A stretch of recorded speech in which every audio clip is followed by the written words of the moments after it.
నందు ప్రియులారా, మరి ప్రభువైన యేసుక్రీస్తు నామములో మీకు శుభములు తెలియజేస్తా ఉన్నాను. మరి ఉదయకాల సమయంలో దేవుని వాక్యాన్ని మనము చూద్దాము. ఆదికాండం 19వ అధ్యాయము మొదటి వచనం. వాక్యాన్ని గమనించినట్లయితే ఆదికాండము 19వ అధ్యాయము మరి సొదొమ గొమొర్రా పట్టణాన్ని, మరి ఆ పట్టణంలో పాపం ఎక్కువైంది. దేవుని భయము ఆ పట్టణంలో లేదు. ప్రజలు మరి పాపము చేత నిండి ఉన్నారు. వాయు వరుసలు లేకుండా పిల్లలు మొదలుకొని పెద్దల వరకు ఆడ మగ అనే భేదం లేకుండా, వాయు వరుసలు లేకుండా, వాయు వరుసలు అంటే అన్న చెల్లె, అక్క తమ్ముడు,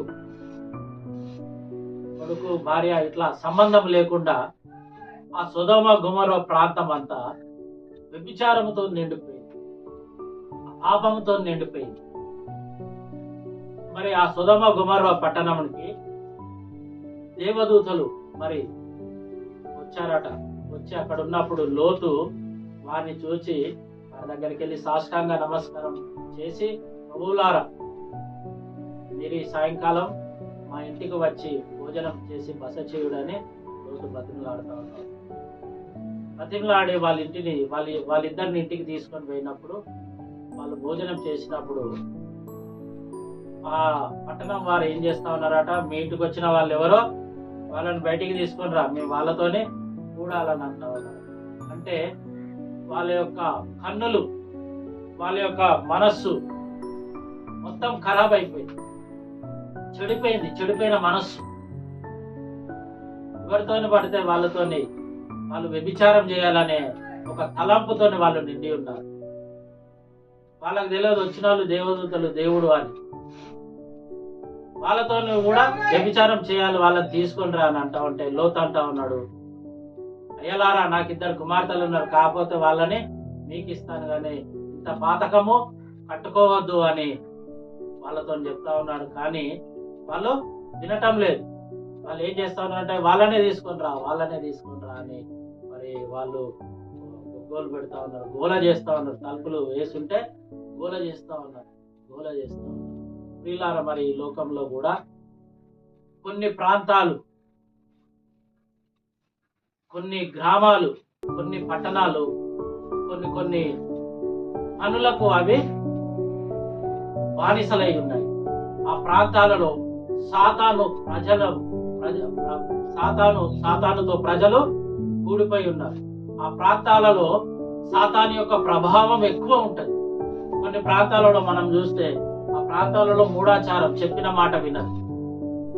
కొన్ని ప్రాంతాలలో వాళ్ళన్నదే వేదం, వాళ్ళన్నదే చేయాలి.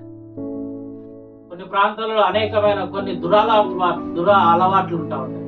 కొన్ని ప్రాంతాలలో మరి ఇలాంటి సొదొమ గొమొర్రా లాంటి పరిస్థితులు అక్కడ కొన్ని ప్రాంతాలలో ఉంటా ఉంటాయి. ఎందుకు అట్లా ఉంటదంటే, సాతాను వారి ప్రాంతాల మీద యజమానుడై ఉన్నాడు కాబట్టి, వారు సాతానికి వారి జీవితాలు వారికి సాతానికి అప్పగించినారు కాబట్టి ఆ ప్రాంతాలు సాతాను సంబంధమైన ప్రాంతాలుగా ఉన్నాయి. వాయు వరుస ఉండదు. బంధువులు, మిత్రులు, అన్న చెల్లెలు, అక్క చెల్లెలు, తమ్ముడు అనే వాయు వరుసలు లేకుండా ఆ సాతాను సంబంధించిన ప్రాంతాలు ఈ లోకంలో ఎన్నో ఉన్నాయి. అయితే ఆ 2 దేవదూతలు ఆ సొదొమ గొమొర్రాకి ఆ ప్రాంతానికి వచ్చేసారు. ఎందుకు వచ్చేసారంటే, ఆ ప్రాంతాన్ని అగ్ని గంధకముల చేత కాల్చివేయడానికి వచ్చారు. ఒకసారి వచ్చి అబ్రహాంతోనే మాట్లాడుతూ ఉన్నారు. అబ్రహాము, మరి మేము సొదొమ గొమొర్రా ప్రాంతాన్ని నాశనం చేయాలనుకుంటా ఉన్నామంటే, అబ్రహాము మరి ఆ సొదొమ గొమొర్రా గురించి జ్ఞాపన చేస్తాడు. ప్రభువా, సొదొమ గొమొర్రా ప్రాంతంలో మరి 50 మంది నీతిమంతులు ఉన్నట్లయితే నువ్వు ఆ పట్టణాన్ని కాల్ చేస్తావు అంటే, 50 మంది నీతిమంతులు ఉంటే ఆ పట్టణాన్ని నేను కాల్చివేయను. మరొకసారి మళ్ళా దేవుడి దగ్గరికి వెళ్ళి, ప్రభువా, ఆ పట్టణంలో 20 మంది ఉంటే కాల్చివేస్తావా అంటే 20 మంది ఉంటే కాల్చివేస్తావు, 10 మంది ఉంటే కాల్చివేస్తావా అంటే కాల్చివేయను అంటాడు. మరి ఒక్కరు ఉంటే కాల్చివేస్తావా అంటే కాల్చివేయనని అక్కడి నుంచి వాళ్ళు వెళ్ళిపోతారు. ఈ రెండవసారి కూడా వచ్చినప్పుడు ఆ ప్రాంతం అంతా మరి పాపము చేత ఘోరమైన దుర్గతి చేత ఆ ప్రాంతం వెళ్ళిపోయి ఉంటారు. కాబట్టి ఆ ప్రాంతాన్ని మరి దేవుని దూతలు దేవుడు నాశనముగా అంటే కాల్చివేయాలని అగ్నిగంధముల చేత కాల్చివేయాలని మరి దేవుడు దిగొచ్చాడు. దేవుని దూతలు మరి దిగొచ్చినాయి. అప్పటికి కానీ మరి వాళ్ళ మనస్సు, వారి కళ్ళు, వారి సర్వ శరీరము సాతాను సంబంధమై వారు వినటం లేదు. వచ్చిన వాళ్ళతో మేము వ్యభిచారం చేయాలి, వాళ్ళను బయటికి తీసుకొని రావడం. మరి ఈ లోకం కూడా అట్లనే ఉన్నది. ఈ లోకము మనుషులు కూడా అట్లనే ఉన్నారు. మన మనుషులు, మన తలంపులు, మన ఆలోచనలు కూడా సాతాను ఆ విధంగా చేస్తా ఉన్నాయి. సాతానికి ఎవరైతే లోబడతా ఉంటారో, సాతానికి ఎవరైతే బానిసలుగా మారుతా ఉంటారో వాళ్ళని సాతాను ఆ విధంగా ప్రభావితం చేస్తా ఉంటారు. ప్రభావితం చేసి సాతాను ఏం చేస్తా ఉంటదంటే పాపానికి మన జీవితాన్ని దాసత్వంగా చెప్పే రీతిలో సాతాను ఏం చేస్తూ ఉంటుందంటే మనల్ని మారుస్తూ ఉంటారు. గలతీలకు రాసిన పత్రికలో మనం చూస్తే చూడండి ఒకసారి, గలతీలకు రాసిన పత్రిక 5వ అధ్యాయము 1వ వచనం చూడండి ఒకసారి. గలతీలకు రాసిన పత్రిక 5వ అధ్యాయం 1వ వచనం తొందరగా తీయాలి. గలతీలకు రాసిన పత్రిక 5వ అధ్యాయం 1వ వచనం.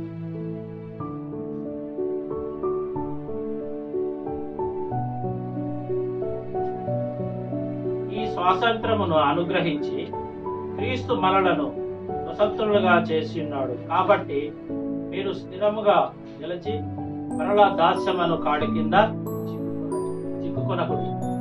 ఏంటంట, దేవుడు ఒకప్పుడు పాపంలో మనం ఉన్నప్పుడు పాపంలో నుంచి దేవుడు మనల్ని విడిపించాడు.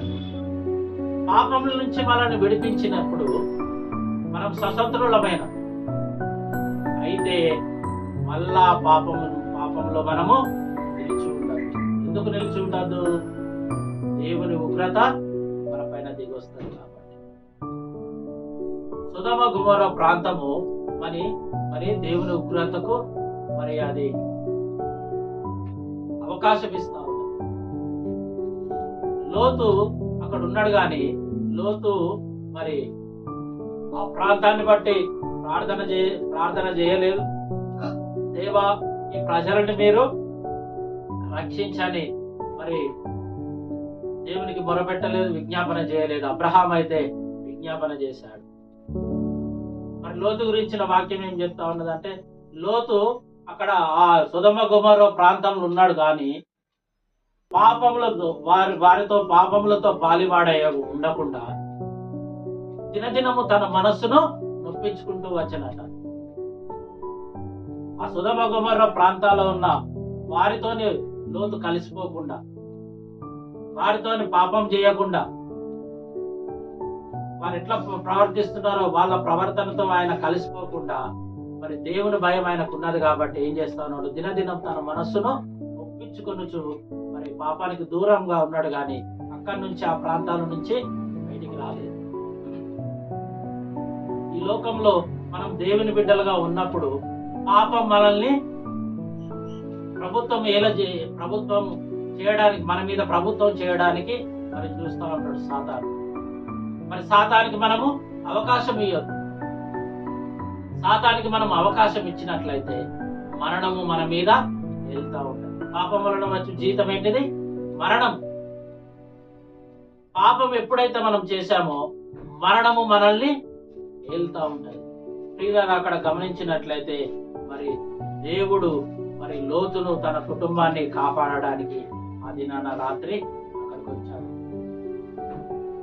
లోతుతో అంటా ఉన్నారు, తెల్లవారింది మీరు వెళ్ళిపోవాలి, ఇక్కడి నుంచి మీరు వెళ్ళిపోండి అని అంటా ఉంటే వాళ్ళు రావడానికి సంశయపడతా ఉన్నారు.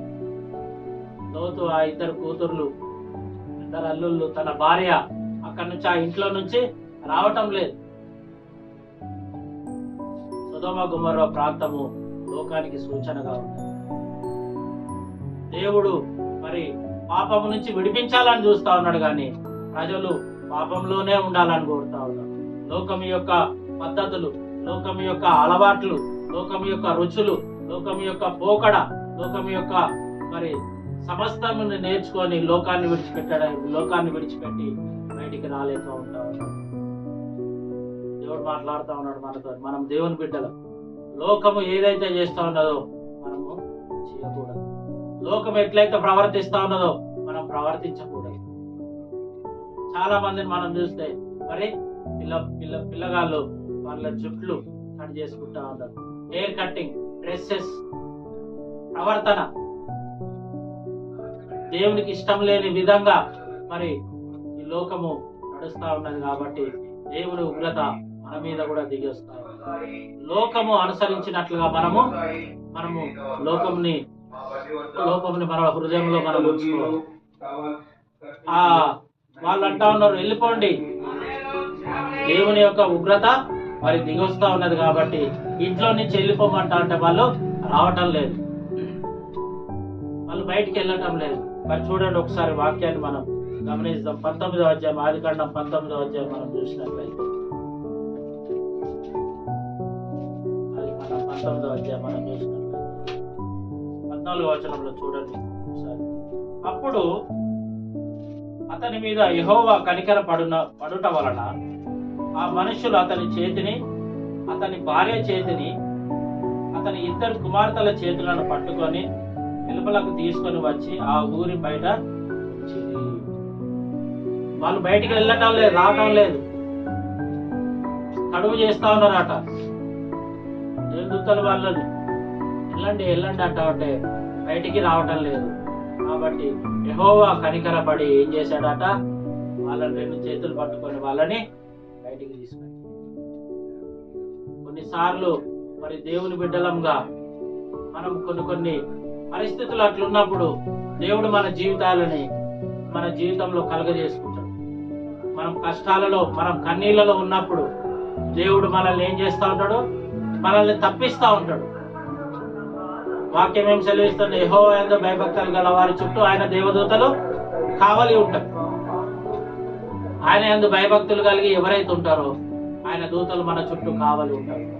మనం ఎప్పుడైతే ఆపదలు ఉంటామో, ఎప్పుడైతే కష్టాలలో, కన్నీళ్ళలో ఉంటామో, దేవుడు మనల్ని ఏం చేస్తాడంటే కష్టాల నుంచి, కన్నీళ్ళ నుంచి దేవుడు మనల్ని తప్పిస్తా ఉంటాడు. ఇక్కడ లోతును, అతని భార్యను కూడా, అతని సమస్తాన్ని మరి తీసుకొని వాళ్ళని ఇక్కడ వాక్యం ఏమి సెలవిస్తా, అల్లుల్లో రానట్టున్నారు.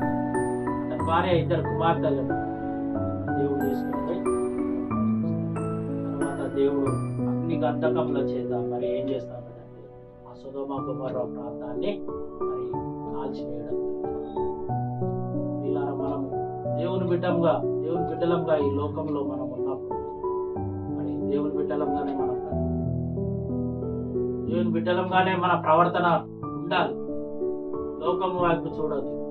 లోకం ఏం చేస్తా ఉన్నదో, ఫలానా వాళ్ళు అట్లా ప్రవర్తిస్తారు, ఫలానా డ్రెస్ ఇట్లున్నది, ఫలానా హెయిర్ కటింగ్ ఇట్లున్నది, ఫలానా ఇట్లున్నది, ఫలానా అట్లున్నది, నువ్వు నాకు అదెందుకు కొనేయవు, ఇదెందుకు నేను చేయొద్దు, అదెందుకు నేను చేయొద్దు అని మనం అడగవద్దు. ఎందుకు చెప్పాలంటే దేవుడు మనం ఇట్లా ఉండాలని అనుకుంటా ఉన్నాడు కాబట్టి మనం అట్లనే ఉండాలి. దేవుడు మనం ఎట్లా ఉంటే దేవుడు మనల్ని ఇష్టపడతాడు, మనం అట్లనే జీవించాలి. దేవుని అడగాలి, ప్రభువా మరి నేను ఇట్లుంటే నీకు ఇష్టమా అంటే, దేవుడు నేను ఇట్లుంటే నువ్వు ఏ విధంగా ఉండాలో దేవుడు నీకు ఉండడం నేర్పిస్తాడు. దేవా మరి నేను ఇది కొనుక్కోవాలనుకుంటా ఉన్నాను, ఇది నీకు ఇష్టమా, నా జీవితంలో ఉండడం నీకు ఇష్టమా అని దేవుణ్ణి అడగాలి. మన ఇష్టానుసారంగా మనము బ్రతకొద్దు, మన ఇష్టానుసారంగా మనము జీవించొద్దు. దేవుని చిత్తానుసారంగా మనం జీవించడం మనం నేర్చుకోవాలి. లోతు భార్య మరి లోతు భార్యని లోతు కుటుంబాన్ని బయట ఇచ్చినప్పుడు లోతు భార్య ఏం చేసిందట చూడండి ఒకసారి.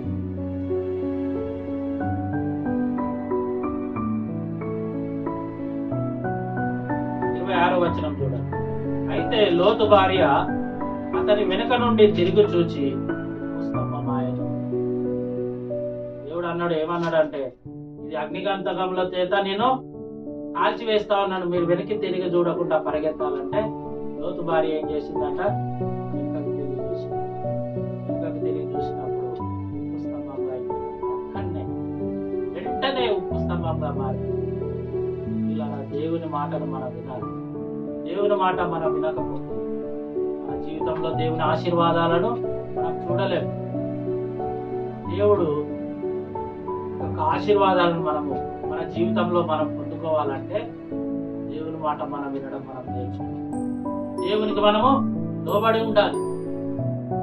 దేవునికి మనం ఎప్పుడైతే లోబడి ఉంటామో దేవుడు మన మీద ఏలుబడి చేస్తాడు. దేవునికి మనం లోబడి ఉండకపోతే సాతాను మన మీద ఏలుబడి చేస్తాడు. దేశంలో మరి చాలా మంది దేవునికి లోబడి ఉండటం లేదు కాబట్టి దేవునికి అవిధేయతగా ఉంటా ఉన్నారు. విగ్రహారాధన, లోకంలో పాపం, వ్యభిచారం, దొంగతనాలు, నరహత్యలు, ప్రాముఖ్యంగా యేసు ప్రభువే నిజమైన దేవుడని నమ్మలేకపోవడం.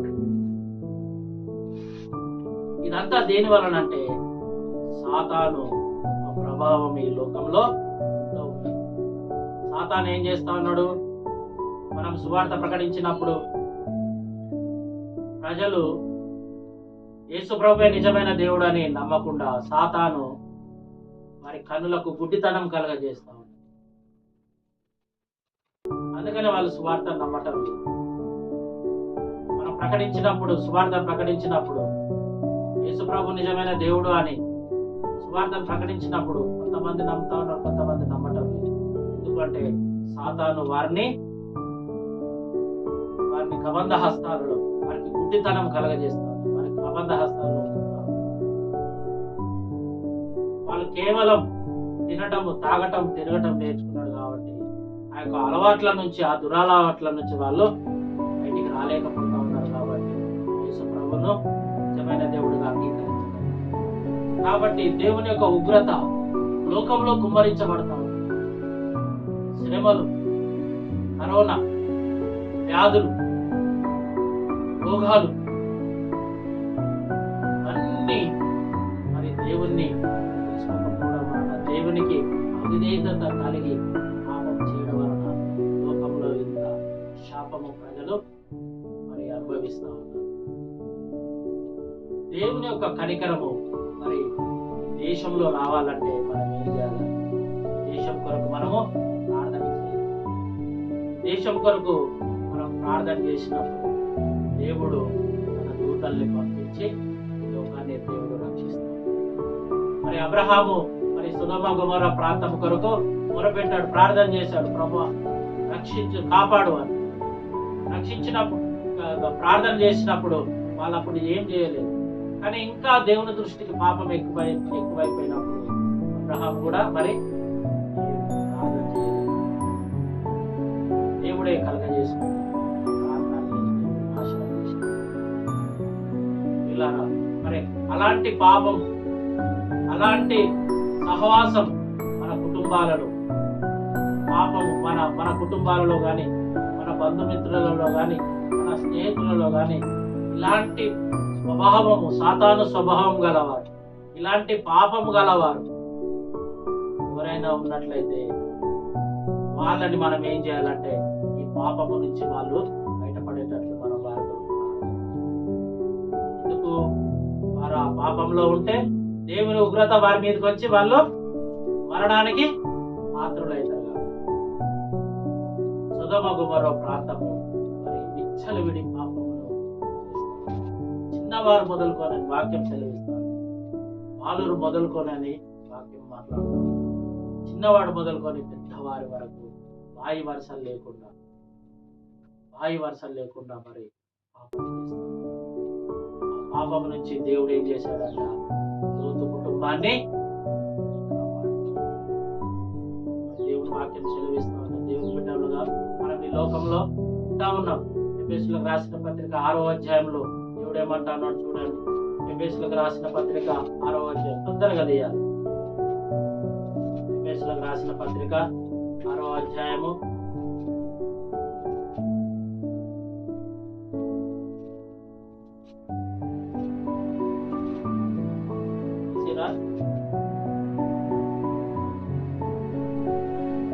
12వ వచనం. ఏలయనగా మనం పోరాడునది శరీరులతో కాదు గాని ప్రధానులతోనూ అధికారులతోనూ ప్రస్తుత అంధకార సంబంధులకు లోకనాథులతోని ఆకాశ మండలం అందున్న దురాత్మల సమూహములతోని పోరాడుతా ఉన్నాం. మన పోరాటం ఏంటిదంట? మనము మనుషులతోని కాదు మనం పోరాడేది. మన పోరాటము దురాత్మల సమూహములతో, అంధకార సంబంధం ఉన్న లోకనాథులతోని మనం పోరాటం ఉన్నది. మనకు శ్రమలు, మనకు కష్టాలు, మనకు కన్నీళ్లు ఎదురైతే ఉంటే దేవుడు వాటి నుంచి విడిపిస్తూ ఉంటాడు. కానీ అసలైన పోరాటం ఏంటిదంట? మనకు తెలియని శక్తులు ఉన్నాయి, మనకు తెలియని ప్రభావం ఉన్నది. దయ్యంలో మనకు కనిపించదు, దయ్యం శక్తి మనకు కనిపించదు, సాతాను మనకు కనిపించదు. కానీ వాటితోనే మనం పోరాటం ఉన్నది. వాటిని మనము జయించాలి అంటే దేవుని బిడ్డలంగా మనము శక్తి కలిగి జీవించాలి. లోకంలో నీకు నాకు ఏంటిదంటే పోరాటం ఉన్నది. ఆ సొదొమ గొమొర్రా ప్రాంతము మరి సాతానుతోని పోరాడి దాన్ని బంధించలేక, వారిని వెళ్ళగొట్టలేక, సాతాను యొక్క చెడ్డ అలవాట్లకు వాళ్ళు లోనైపోయి, ఆహా ఈ పాపం బాగున్నది, ఈ అబద్ధం చెప్తే బాగున్నది, ఈ పాపం చేస్తే బాగున్నది అని ఆ పాపాలకు అలవాటుపై సాతానుకు సంబంధమైన ప్రజలుగా వాళ్ళు పెడతారు. కానీ చివరికి కాల్చివేయబడ్డారు. దేవుని యొక్క అగ్ని గంధముల చేత వాళ్ళు కాల్చివేయబడ్డారు. మరి దేవుడు ఎందుకు కాల్చివేసాడు? ఆయన బిడ్డలే కదా. ఇప్పుడు నువ్వు నా బిడ్డవే, నేను తప్పు చేసినప్పుడు నేను ఊరుకుంటే నువ్వు ఇంకా తప్పు చేస్తావు. నిన్ను కొడితే తప్పు చేయవు. కానీ ఒక్కసారి కొడతాడు, 2 సార్లు కొడతాడు, 3 సార్లు. అయినా నువ్వు తప్పు నుంచి బయటికి రాలేదనుకో, ఏం చేస్తాడు? సొదొమ గొమొర్రా ప్రాంతాన్ని దేవుడు అగ్ని చేత, అగ్ని గంధకాల చేత కాల్చివేస్తాడు. దేవుని యొక్క ఉగ్రత నీ మీద నిలుస్తాడు. దేవుడు నిన్ను ఏం చేయడు? నీ పాపమే నిన్ను అంతం చేసేస్తాడు. హల్లెలూయా. నీ పాపమే నిన్ను వెంటాడి నిన్ను అంతం చేసేస్తాడు.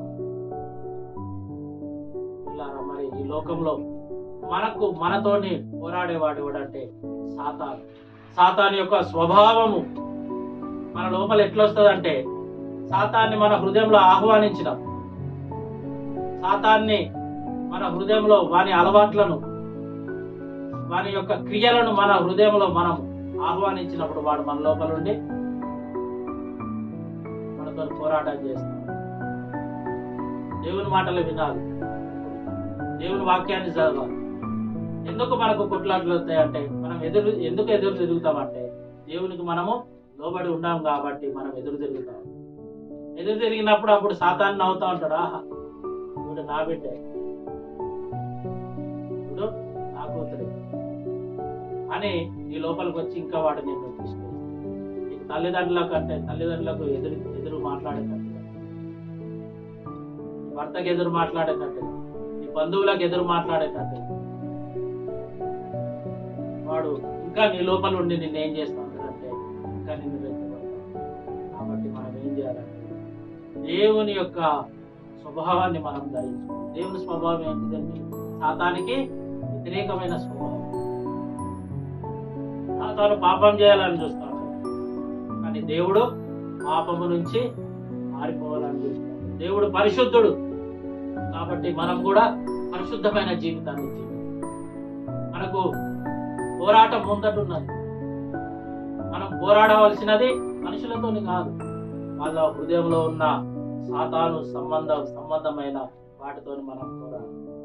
మనం వాళ్ళ గురించి ప్రార్థన చేసినప్పుడు, మనం వారి గురించి దేవుడి సన్నిధిలో మొరపెట్టినప్పుడు దేవుడు ఏం చేస్తాడంటే దేవుని యొక్క అద్భుతమైన శక్తి అయిన ప్రభావము చేత ప్రజల్ని మరి విడిపించి దేవుడు వారి యొక్క హృదయాలను మార్చి దేవుని నమ్మేటట్టుగా దేవుడు వారిని సిద్ధపరుస్తాడు.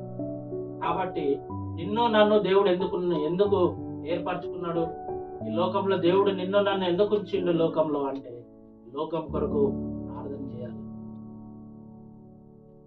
లోకమంతా పాపం చేత నిండి ఉన్నది.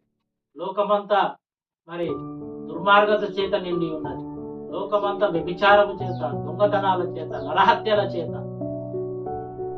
ఇప్పుడు అధికమైన పాపం ఏంటిదంటే ఫోన్లు.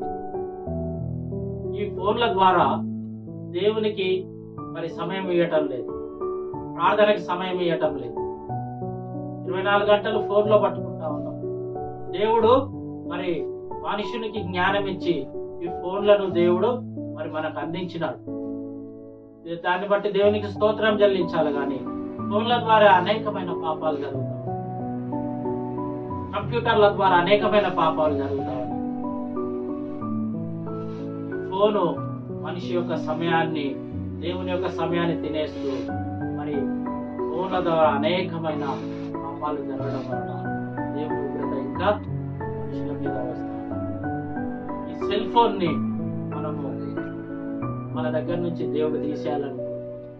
ఈ సెల్ ఫోన్ కేవలం మనకు ఎంతవరకు ఉపయోగపడుతుందో అంతవరకే మనము దీన్ని వాడాలి. మన పేపర్లో నేను చదివిన ఒక అబ్బాయి అంట, అదేం గేమ్, ఫ్రీ ఫైర్ గేమ్ ఆడుతూ అందులో ఉన్న వాళ్ళ నాన్న అకౌంట్ లో ఉన్న డబ్బులన్నీ ఖర్చు చేసినాడు. 90 లక్షలు ఖర్చు చేసినాడు. ఒకసారి 10,000 పెట్టిండట, మళ్ళీ ఒకసారి 20,000 పెట్టిండట, మళ్ళీ ఒకసారి 50,000, మళ్ళీ ఒకసారి 40,000.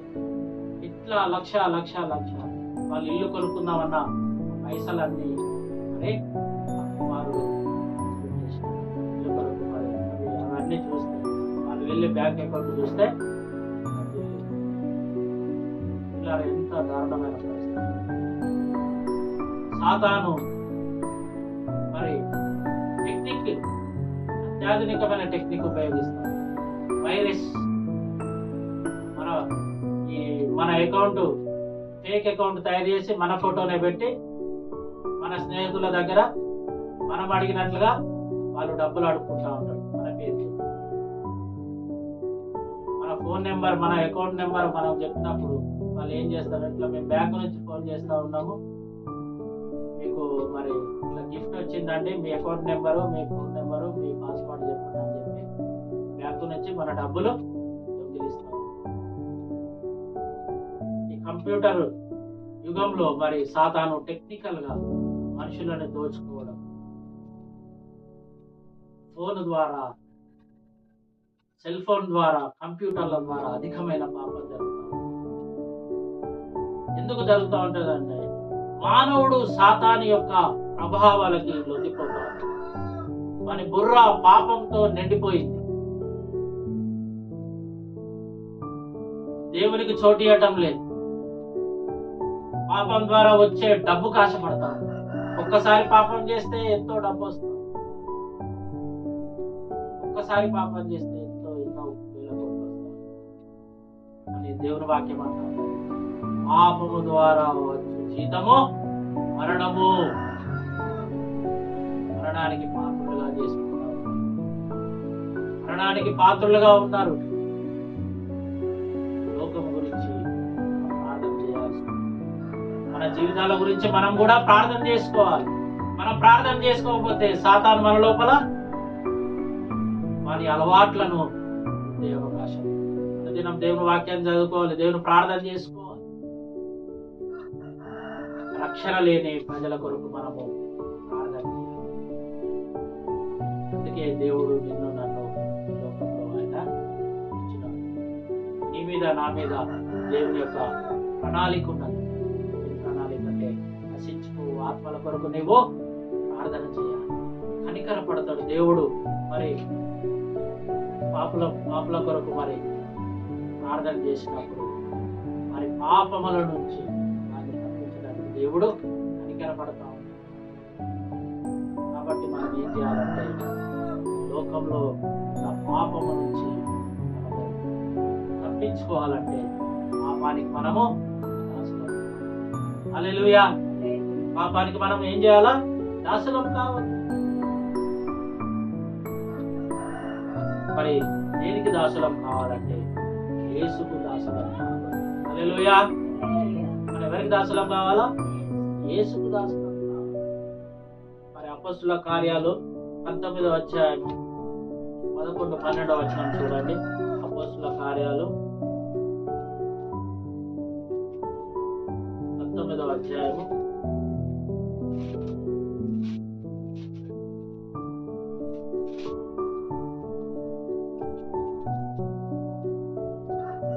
11 అక్కడ ఏముంది చూడండి. మరియు దేవుడు పౌలు చేత విశేషమైన అద్భుతములను చేయించను. అతని శరీరమునకు తగిలిన చేతి గుడ్డలైనను నడికట్లైనను రోగుల యొద్దకు తెచ్చినప్పుడు రోగములు వారిని విడిచెను, దయ్యములు కూడా వదిలిపోయెను. ఏమైందంట? పౌలు మరి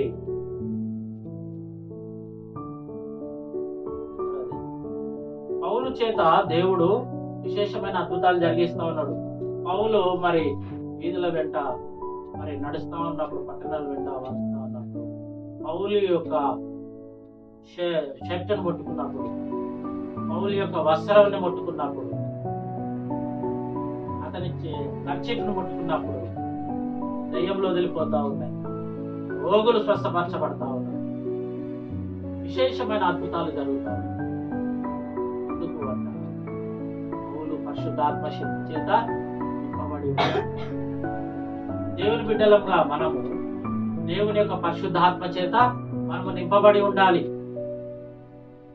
దేవుని పరిశుద్ధాత్మ చేత ఎప్పుడైతే మనము నింపబడి ఉంటామో దేవుని యొక్క ఆత్మ మనల్ని ఆవరించుకుంటాం.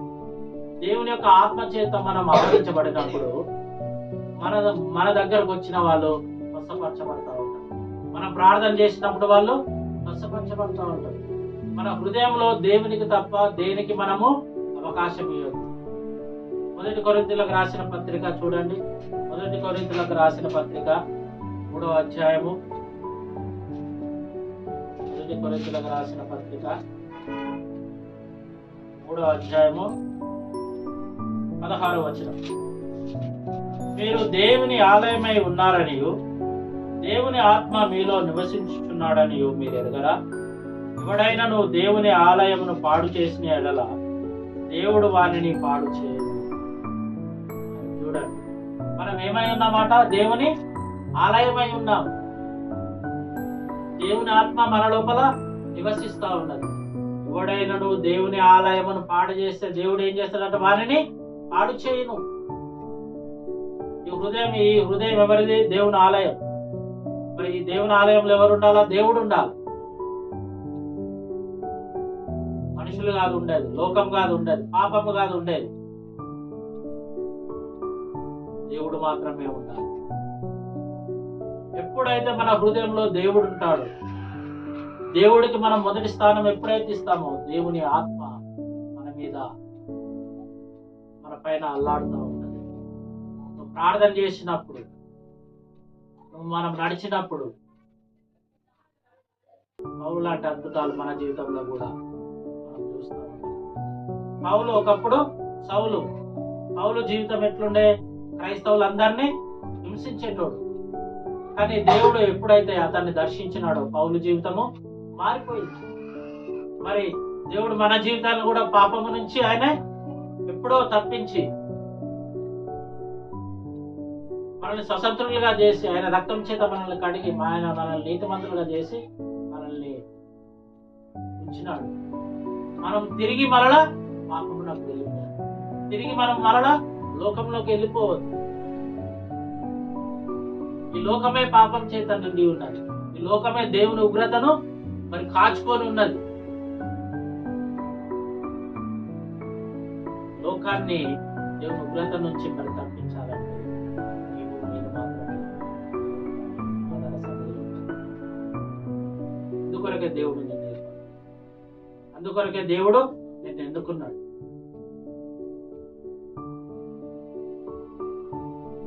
సువార్త 16వ అధ్యాయం ఏం చెప్తా ఉన్నది? సర్వ సృష్టికి వెళ్ళి సర్వ సృష్టికి సువార్తను మీరు ప్రకటించుడి. మనం వెళ్ళి లోకానికి సువార్తను అందుకొరకే దేవుడు మనం, లేకపోతే లోకమంతా పాపం చేసిన దేవుని ఉగ్రత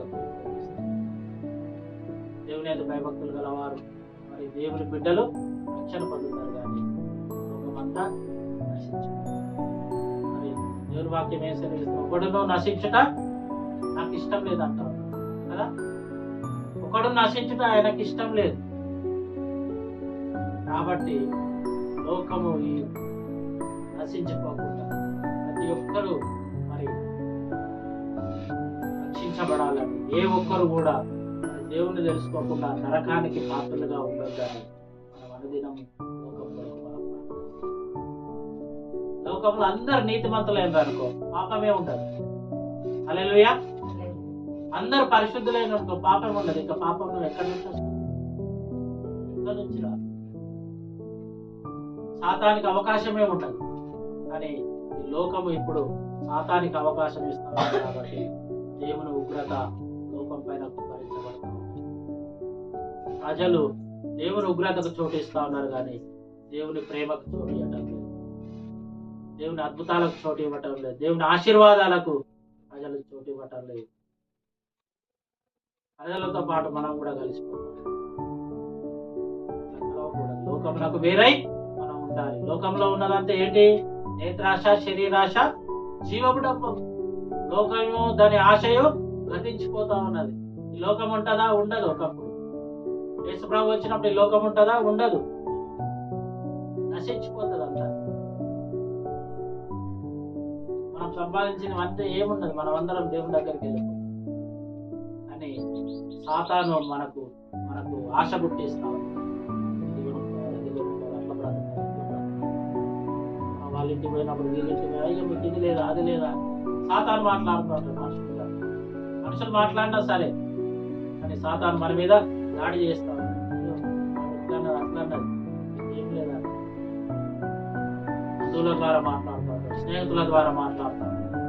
సాతాను దాడి చేస్తాడు. సాతానికి శరీరం లేదు, కానీ సాతాను ఎట్లా దాడి చేస్తా ఉంటాడు?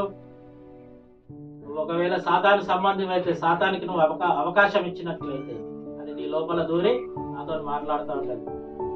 బాగానే చేస్తున్నావు, ఎన్ని రోజులు చేస్తావు చూస్తాను, ఎన్ని రోజులు ప్రార్థన చేస్తావు, రోజంతా వండుకుంటే ఇప్పుడు బాగా ప్రార్థన చేస్తాను.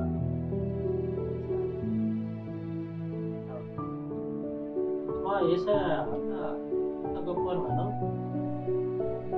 సాతాను మనిషి లోపల దూరి మనతో. అందుకని మనం పోరాడవలసినది మనుషులతో, అంధకార సంబంధమైన లోకనాథులతో, పురాత్మల సమూహములతో మనం పోరాడాలి. దేహం అనే మరి దేవాలయంలో ఎవరు ఉండాలా? మరి మనాడు శిష్యులు దేవుని యొక్క పరిశుద్ధాత్మను పొందుకొని ఏం చేశారు? దేవుని యొక్క స్మార్థము, దేవుని యొక్క అద్భుతాలను వారు. కాబట్టి ఆ దినంలో సొదొమ గొమొర్రా ప్రాంతము పాపపు ఇష్టమైన ప్రాంతం. ఈ పాపపు ఇష్టమైన ప్రాంతాన్ని దేవుడు అగ్ని గంధకముల చేత మరి ఇప్పుడు కూడా ఆ సొదొమ గొమొర్రా ఉపమాన రీతిగా ఈ లోకం ఉంది. ఈ లోకం అట్లనే వాయువర్షంలో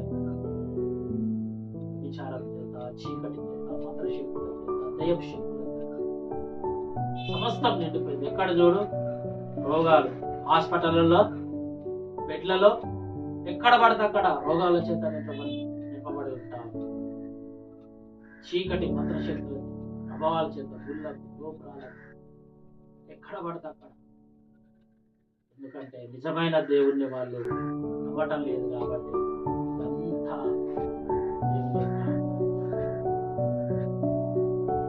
దేవుడు ఏం చేయడు. దేవుణ్ణి వాళ్ళు వదిలిపెట్టి వేరే వారిని నమ్ముకుంటారు. ఆ పాపమే వాళ్ళని హరించి వేస్తాం. దేవుని యొక్క కనికరం మన బిడ్డల పైన, మన కుటుంబాల పైన, లోకం పైన దేవుని కనికరం.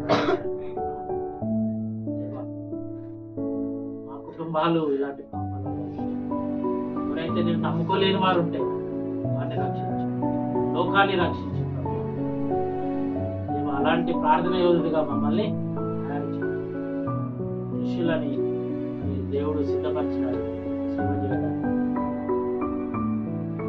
వాళ్ళు పెంతెకోస్తు దినమున పరిశుద్ధాత్మ కొరకు ప్రార్థించినప్పుడు పరిశుద్ధాత్మ దేవుడు పరిశుద్ధాత్మ శక్తి వాళ్ళు సమస్త ప్రాంతానికి వెళ్ళి వార్తను ప్రకటించారు.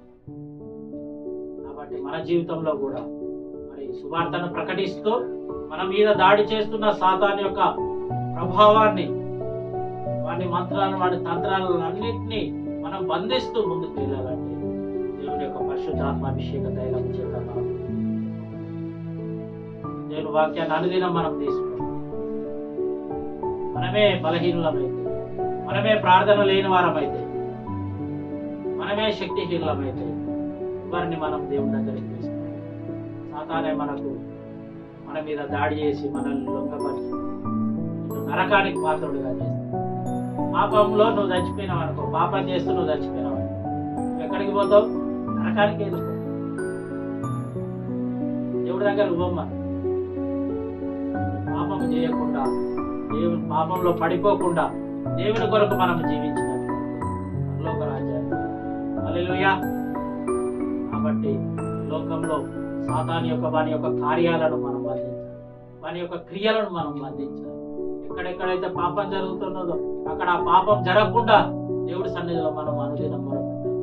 ప్రార్థన గుంపులను తయారు చేసుకోవాలి, విజ్ఞాపనకర్తలను మనం తయారు చేసుకోవాలి, విశ్వాసులను తయారు చేయాలి, స్వార్థ చెప్పాలి, ప్రార్థించాలి, స్వస్థతను చేయాలి, దేవుని యొక్క ప్రభావాన్ని విడుదల చేయాలి.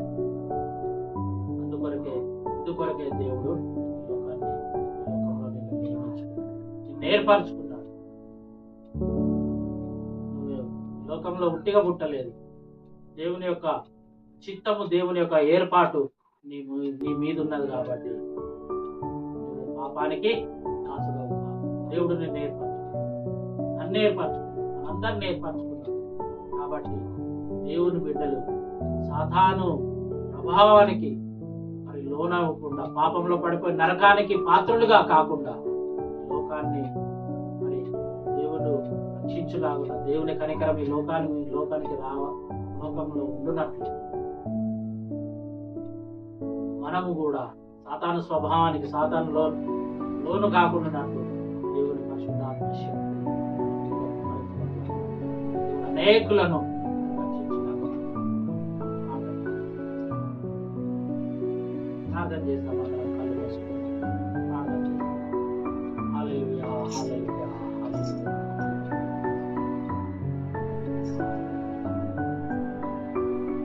దేవా, ఈ లోకంలో నాయన దేవా సాతాను ప్రభావం ఎంత ఉన్నది ప్రభావ. లోకము నటిస్తా ఉన్నది ప్రభావ, దేవుని బిడ్డలు కూడా నటిస్తా ఉన్నారు. వేషధారణ ఉన్నది, పాపం ఉన్నది, యా వ్యభిచారం ఉన్నది నాయన, దొంగతనం ఉన్నది, నరహత్యలు ఉన్నాయి ప్రభావ. సుధమ గుమర ప్రాంతాలు ప్రభా నాయన, బాలురు మొదలుకొని పెద్దవారు వరకు పాపము నాయన, పాపానికి ప్రభా. ఈ లోకంలో ప్రభా దేవా జనులు కూడా అట్లనే ఉన్నారు ప్రభా. అయ్యా నిన్ను నమ్మిన బిడ్డలు కూడా అట్లనే ఉన్నారు ప్రభా. అయ్యా దేవా, ఈ ప్రజలను మీరు కాపాడు దేవా. వేషధారణ జీవితాన్ని తొలగించు ప్రభా.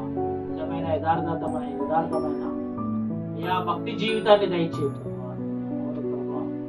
అయ్యా మేము పోరాడవలసి ఉన్నది ప్రభా. అయ్యా సాతాను సంబంధమైన కార్యాల మీద, వారి క్రియల మీద ప్రభా మేము పోరాటం ఉన్నది ప్రభా. అయ్యా మేము ఓడిపోవద్దు ప్రభా. అయ్యా దేవా మమ్మల్ని గెలిపించండి ప్రభా. అలాగే దేవా నాయన నీ వంటి తెలియని ప్రజలు ఎంతో మంది ఉన్నారు ప్రభా. వారు కూడా రక్షణ పొందటం లేదంటే కారణం సాతాను, వారి యొక్క దూతలు ప్రభా. వారి యొక్క స్వభావం ఈ లోకంలో ఉన్నది నాయన. దేవాని కనికరం రాని ప్రభా. దేవా దేశంపైకి నీ కనికరం రానిచ్చి ప్రజలందరూ నీ వైపు చూడగలుగున్నట్లు వారికి నాయన దేవా మంచి హృదయం మీద ఇచ్చండి. రాతి బండ హృదయంలో మీరు తొలగించండి. మా బంధువులు అలాంటి పరిస్థితుల్లో ఉన్నారు అయ్యా, వాయి వరుసలు లేని పరిస్థితులలో ఉన్నారేమో మా స్నేహితులు ప్రభా, మా బంధువులు, మా కుటుంబాలు అయ్యా, ఎవరైతే ప్రభా సాతానుకు లోబడి ఉన్నారో ప్రభా, వారిని విడిపించండి నాయన. అయ్యా, సాతాను కోరికలను నెరవేరుస్తూ ప్రభా నాయన దేవా, కుటుంబాలనే పాడు చేస్తూ ఉన్నారు ప్రభా. సుధమ కుమార లాంటి అయ్యా జీవితాలు మా లోపల ఉంటే మీరు తొలగించండి ప్రభా నాయన.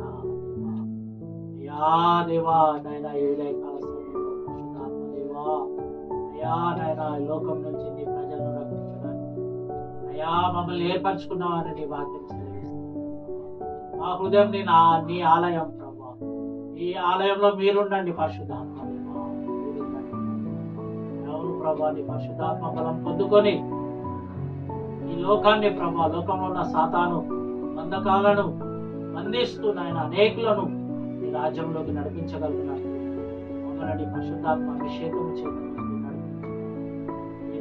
నాయన వాక్యం ద్వారా మా జీవితాలతో మీరు మాట్లాడినారు. మీరు మమ్మల్ని దర్శించినందుకు నాయన నీకు వందనాలు, స్తోత్రాలు, కృతజ్ఞతలు. యేసుక్రీస్తు నామంలో ప్రార్థించి వేడుకొచ్చున్నాను తండ్రి. తండ్రైన దేవుని ప్రేమయు పరిశుద్ధాత్మ దేవుని కృపయు నిత్య సహవాసం ఇప్పుడు ఎల్లప్పుడూ